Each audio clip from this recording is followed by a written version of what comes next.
In this video, we are going to use the chain rule and differentials to solve the following problem.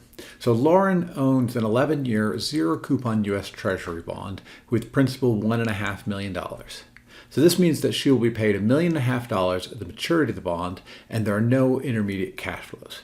Now, just as an aside, the Treasury doesn't issue bonds such as this, but the Treasury does issue bonds with maturities greater than 15 years, and then the coupons and principal amounts are stripped, meaning they're bought and sold separately.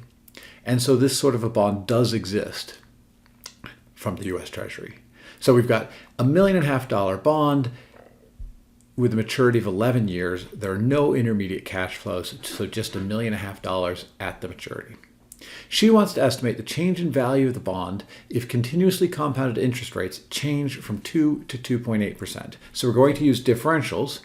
And so just to write down where we're headed is we want to find D present value is equal to PV prime of R times dr. And we know R right now is 2%. And dr is 0.8%. Okay, so we need to find PV prime, write down our equation for differential, and plug numbers in. Okay, so first, the present value of this bond is the future value. So that's $1.5 million, 1500000. We have continuously compounded rates, and those are the things changing. So this is a function of R. So it's e to the minus 11r. Okay, so again, we don't plug in the rates yet. Next, we have to take the derivative of this function. So PV prime of R, the derivative is, again, this is a chain rule, and we're applying it to the function e to the x. So the derivative of e to the x is e to the x, and then we take the derivative of the inside function, which is negative 11. So let's write that out. 1.5 million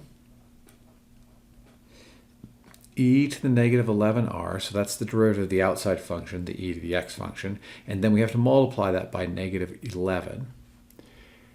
And so we get negative 165 million. Oop, no, 165, I got my zero in the wrong place. Let's just write that again. Multiplying by 11, so that'd be 15 million, so it's negative 16500. So negative 16.5 million, e to the negative 11r. Now we're in good shape. We can write down the differential. dPV equals negative 16,500,000 e to the negative 11r times dr. So this is how we estimate functions.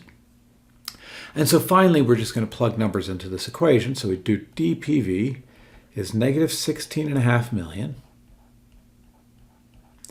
e to the negative 11.